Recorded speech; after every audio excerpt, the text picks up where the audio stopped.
people who build businesses to make money. And then there are those who build businesses that make meaning. Today's guest, Dr. Candy Drilon-Dalman, is one of them. She's a woman who turned healing into her life's calling and her calling into thriving enterprises. As the founder of Centro Holistico and Culture Salon, Dr. Candy has redefined what it means to live and flow, where wellness meets wealth and medicine meets mindfulness.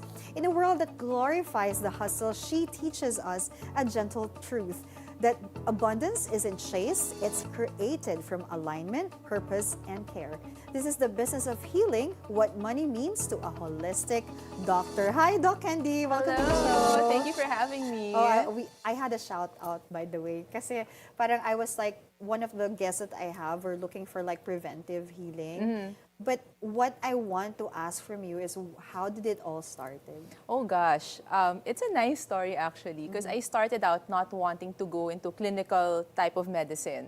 Ayoko yung one-on-one patients. Okay. Initially, because I went to a school that really espoused public health.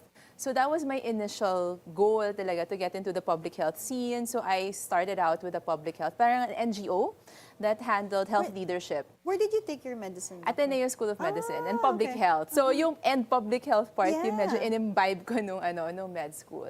And then when I started out with that journey, I realized na parang I want something more on the preventive role, and I think I would get a deeper understanding of that if I know patients one-on-one first. And then binigyan ako ng path ni Lord. One of our mentors in medical school contacted us, and he was looking for doctors for this a wellness resort.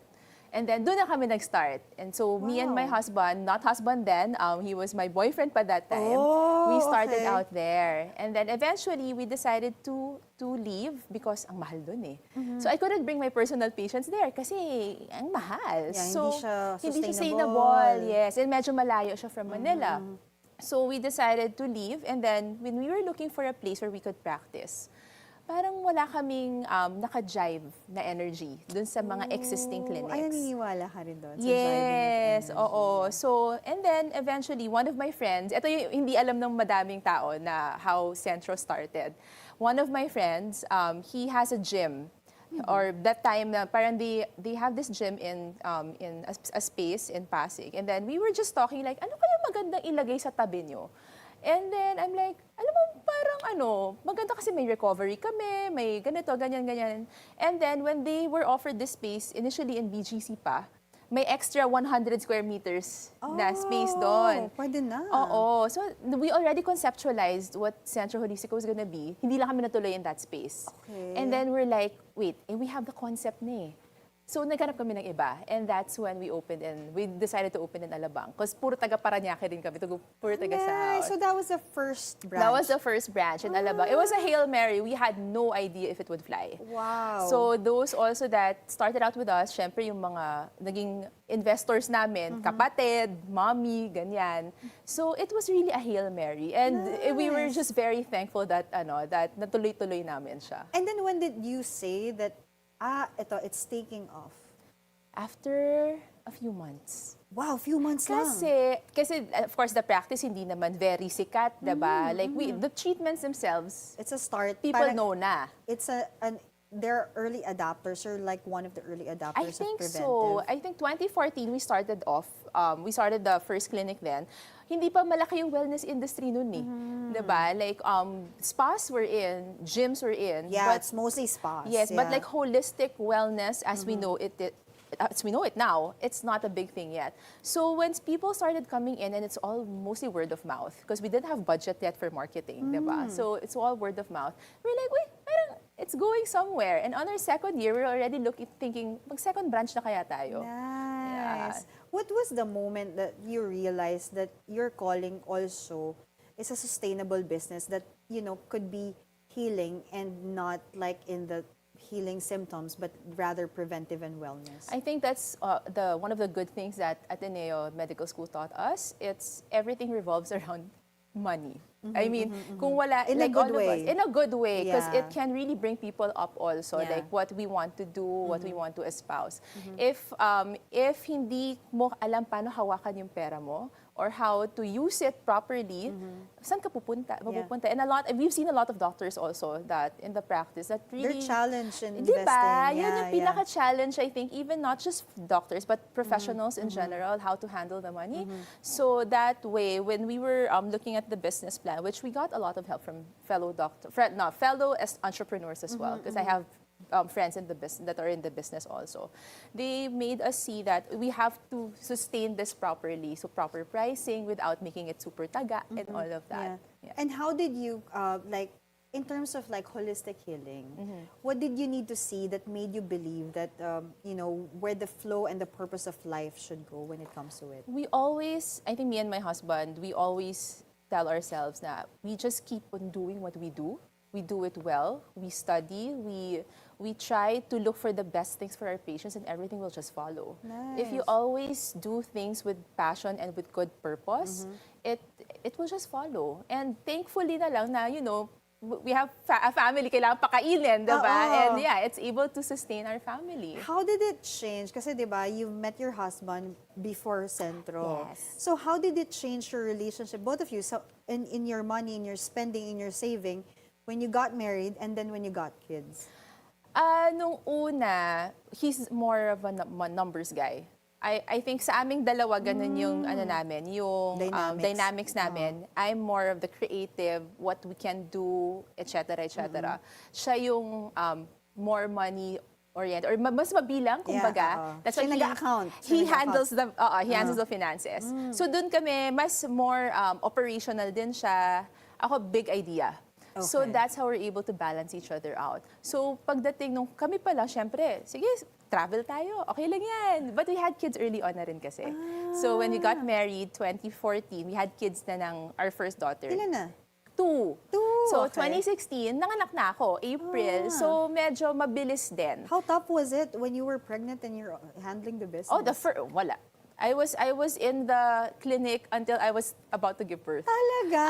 I think that's one of the things when you're in the business, you're forced to be healthy as well. Yeah. So, as in 39 weeks, nagki-clinic pa ako. Oh my God! Grabe. Pero when you started Centro Holistico, how did you decide to balance yung wellness, integrity, and then yung profit sa field? Kasi you said that there are people who are like advising for the pricing and stuff like that. Yeah, so we looked at what's existing already. And we parang comparative lang namin na ito yung gastos natin, ito yung existing in the market, kaya ba natin tapatan? Okay. And then that's basically it. So we don't, as much as possible, we don't want to keep on increasing the prices because also our patients maaapektuhan. Yeah. But if our raw materials, like presyo na lang ng needle, diba? Kapag tumaas, kailangan magtaas ng price. So that's basically it. And ano naging discipline mo? Kasi diba, you were in the public health idea that was your calling, moving to entrepreneurship.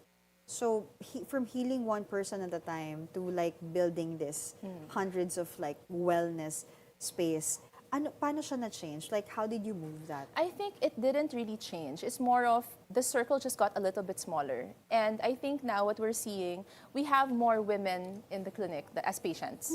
So when you're able to touch a woman's life, like the moms, the lolas, whoever, parang mas naapektuhan nila yung mga circle nila eh. So I think Women that's are one more way. influential. Mas nakakahatak Diba? ng mga asawa, Yeah, diba? So I think women are more, mas in tune with their bodies, I guess. So when we're able to touch one life, it ripples eh. Especially if they start feeling good. And they can impose, ay pumunta ka doon. Yes. And syempre kami, we do a lot of lifestyle consultations. So when we advise on the diet, na-i-implement din nila sa kids and the rest of the family. So naapektuhan na. So in a way, it's kind of public health-ish, but just not as vast as I would have imagined. I get what you mean. So when you're saying about, say for example, what did money represent to you when you started your first Centro Holistico? And the freedom and survival, or was it service? As sa amin, it was both the passion, service, and the money. because we do have children and we have, you know, we have a family that we have to provide for. We had dreams, we like to travel. So we had to balance everything out. And I think that's one of the reasons why we are able also to expand the business into 6 branches now. It's really because I think nafe-feel naman ng mga tao yon na it's not just a business for us. Yeah. Diba? It's really our passion as well. I can feel that no, personally. But we're just warming up. Follow the Money returns after a short break.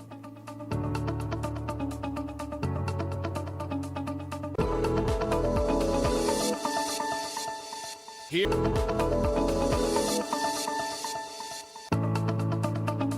Welcome back to Follow the Money. Still with us is Dr. Candy Drilon-Dalman. Ang haba pala ng Doc Candy. Yung tunay kong pangalan. So, Doc, ang haba ng... So, buti na lang Candy. Candy na lang. Mo. Yeah, that's it. I go by that name na. So, Doc, ito wellness, di ba? Yes. Paano nagkaroon ng culture salon sa picture? Okay, so Culture Salon has been there since 2020 pa. So before the pandemic, they launched before the pandemic. We were not part of that yet. And then, nung pandemic, na-introduce kami sa Culture Salon because we had this like random talk show during the pandemic. And then, nag-sponsor lang ng GCs. Eh ako, mahilig ako magpa-color ng hair since I was, I think, nung pwede na, high school yata yun or like first year college, nagpapakulay na ako ng buhok. So I was always looking for like an alternative na because I'm in the wellness business, I know that we want to lower toxin levels, mga ganyan. So and Culture is a plant-based salon. Nice. So kind of research, ano ba to? And then when I finally went, I liked the services. And then that was the time that they were looking for another investor. Nagkasundo naman kami nung managing partners, who is Jim. And then, yeah, we just took over the business after that. It's because of your passion sa hair coloring. And low tox. Low toxic lifestyle. I'm trying my best. Yeah, so, kasi hirap i-marry nun. Like, it's not all the time that you'll find one. And we realized also that wellness is not just about, you know, the vitamins and the diet and everything. It's also about feeling good. And when you feel good, sometimes it starts from the outside, diba? Yes. Na parang, ay, ang ganda ng hair ko, so ang ganda ng Diba? cortisol levels Like, mo. no, I didn't think of that way before. But, Doc, when it comes to like crazy, kasi you told me na mahilig ka mag-hair color. Ano yung craziest color na you've tried? Diyos ko, nag-purple na ako, purple tips. Purple. I think that was college. It was for a hair show. Like one of my stylists before entered a hair show. So, sige, pagbalaro mo buhok ko. Ganyan. So, how many times ka nagpapakulay in a year? Retouch every 2 months. Every 2 months? Every 2 to 3 months. Pero pag minsan tinatamad, dahil pinapagalitan na ako ng partner ko na parang, huy, may-ari ka ng salon, tapos hindi mo pa napaayos. You have to maintain, Yeah, no? even my nails, ganyan. Pinapagalitan ako lagi. That's so cool. So what's the purpose of you seeing the combination naman, as you mentioned kanina, di ba? Combination of holistic and culture salon. The beauty. The beauty, which is beauty and So, wellness. lifestyle kasi, we always tell our patients, if you can find a lifestyle that you like, you try to target kung ano yung pinaka-less toxic for you. Okay. So, like ako, the way I'm able to marry the two, it's, well, plant-based, one, si culture, mostly organic yung mga ingredients. So, yung mga type like me na medyo may arte in life, they have an option. Medyo may arte in life. May option, diba? Yeah. For them. So, it's basically that. So, like I mentioned kanina, when you're happy in the outside, it will reflect. I will see it in your laboratory. Work up. The cortisol level is up. Yes, it's gonna normalize. So, how do you decide on opportunity? Kasi it's clearly that you are diversified. And how do you decide which opportunities to say yes to? One, I have to believe in it. Okay. Kung ako lang tatanungin, I have to believe in it. User ka dapat Yes, din. user ako, and then it's my husband who looks at the numbers na. That's how it started with culture. Because initially, we just wanted to help them out. Like where to get the money, mga ganyan. And then it's my husband who was looking at some of the numbers or like, pati how the salon industry is booming. So he's like, sige, try natin. Diba? Nice. So we already had Centro, and then culture. And being married with a guy, numbers guy, what financial lessons have you learned from running the two purpose-led brands? It has to be balanced. Like when we make financial decisions, we have to use both our brains, hindi pwedeng isa lang. Because if you're also very too calculating, sometimes you lose opportunities. I see. If you're too like me, na big idea, ganyan, baka masobrahan naman. Okay. So everything just has to be balanced. So kaya kami, like we started during the pandemic. I think we all learned this during the pandemic. Yeah. You have to put your eggs in several baskets Totoo talaga. yan. Oo. And how do you define naman abundance and, now, after walking this path of like both science and soul and beauty? Abundance for me, it's about having what you want in life. It doesn't have to be billions, diba? It can just be 100,000 in your bank, but you have a family, you have food on the table, you're You can serving sleep the at people, night. you can sleep at night, diba? With a good conscience. Yeah. So you can, diba sabi nila lagi, women cannot have everything. Like we cannot have 100%. I think you can, but I believe so too. Diba? But the pie just really depends on how you slice how it. you slice it, diba? So it's really about it's finding what you want in life. Nice, I love it. So, what's one belief about money that you had to unlearn naman to grow into who you are today? Parang before, laging grind. Laban, Hustle. diba? Hustle. Ganyan. Kailangan madaming pasyente, kailangan ganito. But as we went along, especially now that our kids are growing up, it's really about time management, because that money cannot buy you time. Nice. Money cannot buy you sleep, Yeah. diba? Yeah. And then I you always tell cannot, them. the time that was lost, you cannot go back to it. Kaya I think I'm in the perfect business or industry, because like health, you cannot buy health. Honestly, diba? You cannot buy health. That's why Kaya we're nga, health here. is wealth, Health diba? is wealth. Totoo. Do Yeah. you believe that money carries energy? And if so, how do you keep your flowing with grace instead of grind, as you mentioned? Like Chinese medicine, everything is energy, diba? In Chinese medicine, everything is made up of qi. So yes, it does carry energy. Like our conversation, it carries energy. And just how it will become positive, it's how you handle it. Diba? If you're using it for good, if deep in your heart you know that this is good, what I'm doing is good, then you're spreading positive energy all I throughout. love it. So what would you say naman to healers or creatives who struggle to see a passion in a profitable path? Ang daming ganyan, no? Yeah. Yeah, I think that's one of our struggles also initially, is how to marry the two. But just a simple balance sheet sometimes can Yes. help. And always, if you know your weakness, you look for help for that weakness. Like ako, mahina ako sa number. So pasalamat ako, asawa ko, totoo, okay naman totoo. dyan. But we're also not good when it comes to like the specifics. So outsource. Do we know, like we have a manager that handles our life. So Your life talaga? my life talaga. Oh, she handles everything. So parang if you know what your weaknesses are, you look for help. So it's trying to get to know yourself Yeah. and what help you need from another resource. Yes. Totoo yun. Any superwoman always has someone helping them Totoo. behind And them. we always have a kryptonite. Yes. So when you hear the phrase, follow the money, how does it resonate with your journey in medicine and mindfulness? I think I'm one of the lucky ones that when I followed the passion, followed my heart, the money started to flow. And I'm not sure if that's the same with everyone, but I only, if it's not there, then look for your passion and always have a side hustle. Nice. Diba? I love it, Doc. So let's go naman to rapid fire questions. Oh, so gosh. just answer what comes to mind. I know you can be very spontaneous, so I'm confident you can answer this. Inner wellness or outer beauty, which one feeds your soul more? Inner wellness. So so in terms of money, survival, freedom, or service? Freedom. Intuition or numbers, what guides your decision? Intuition. One money belief that you had to unlearn. Grinding. Eto, complete the sentence. Money follows you when blank. When your heart is in the right place. Nice. And finally, our traditional question here. Money is the root of all blank. Energy. Thank you, Doc Candy, for your insights. Thank and you. the wellness and all of the things that like the energy is really flowing really nice in the show today. Thank you so much, Thank Doc. you, Gina. From healing to hustle, Doc Candy Drilon-Dalman journeys shows us that sometimes the smartest investment isn't just money. its purpose, she turned passion into profit, care into creation, and vision into vibrant business. Her story reminds us that when faith meets focus, you don't just heal lives, you build legacy. As Oprah Winfrey once said, the reason I've been able to be financially successful is my focus has never, ever for 1 minute been money. She could have just followed the safe route. She could have just let passion remain personal, but she didn't. She followed her purpose, and purpose opened doors she once thought were closed.